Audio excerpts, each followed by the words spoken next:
కర్మ అనేది ఒకటి ఉంటుంది. అది ఎవరిని వదిలిపెట్టదు. ఎవడైతే తప్పు చేస్తారో వాడిని వెతికి వెతికి మరీ వానికి ఉల్టా మళ్ళీ అదే తప్పు జరిగేటట్టు చూస్తుంది.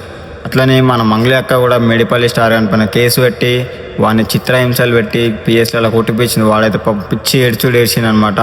అదే కారణం ఇప్పుడు రిటర్న్ అయ్యి మంగ్లీ అక్కకి రివర్స్ అయిందన్నమాట. మంగ్లీని తిట్టను ఒక్కడు లేదు ఇప్పుడు ప్రజెంట్ ఉన్న సిచ్యువేషన్లో. మంగ్లీ పైన చిన్న పాట పాడినందుకు వాడిని ఎవరినో 3 గంటలల్లో తీసుకొచ్చిండ్రా.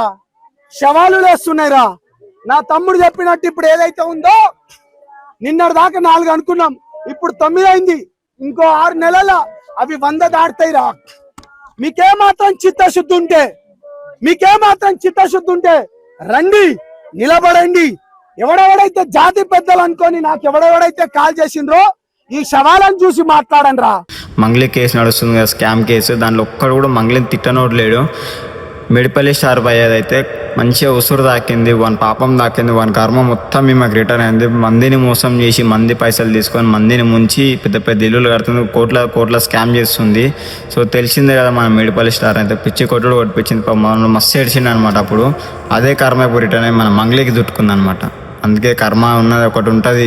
ఎవరైనా ఒకటి నిన్ను బాధ పెడుతుందంటే నువ్వు ఉల్టా వాని ఒక మాట అనకు. కర్మ అనేది ఒకటి ఉంటుంది. కర్మ ప్రతి ఒక్కరికి రెస్పాన్స్ ఇస్తుంది.